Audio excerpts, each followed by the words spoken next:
Nous allons tâcher de mettre en plan maintenant le moule à injection, mais on va réaliser un plan d'exécution pour pouvoir réaliser la pièce ensuite en CNC sur machine-outil.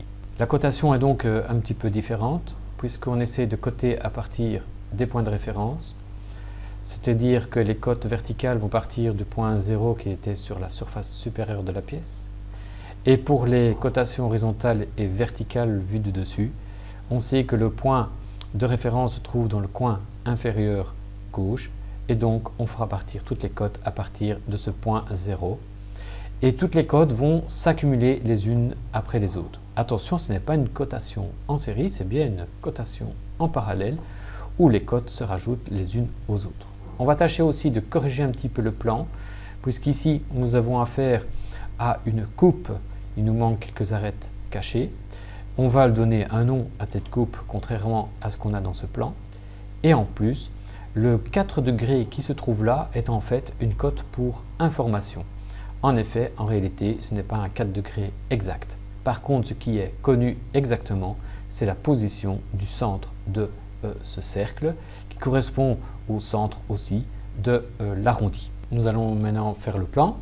Je rappelle que pour le plan, il faut ouvrir un fichier vierge qui existe déjà avec les cartouches.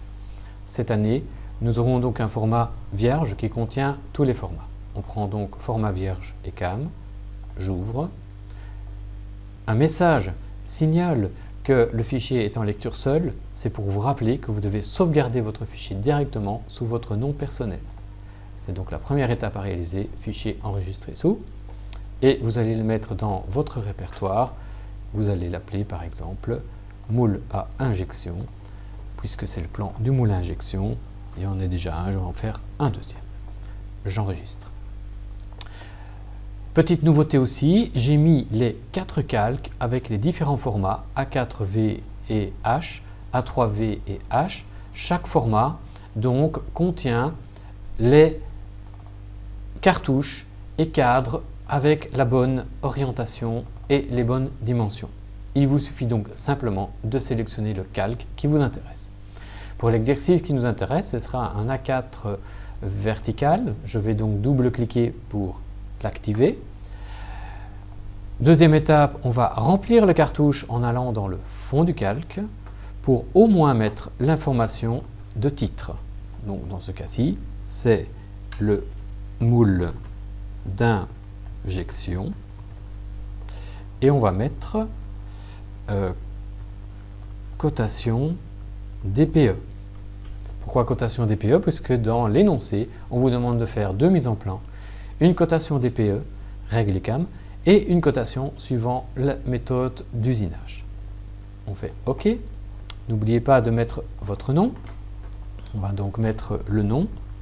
Je propose de le faire directement, de manière à ce qu'après, je puisse recopier déjà ce plan avec le cartouche complété. Donc n'oubliez pas de mettre votre série, la date, éventuellement l'échelle. Ici, on travaillera à l'échelle 1 sur 1. C'est ainsi que ça s'indique. Voilà.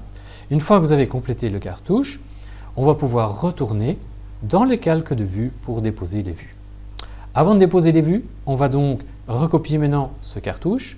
Alors le calque, on va l'appeler calque pour la méthode DPE.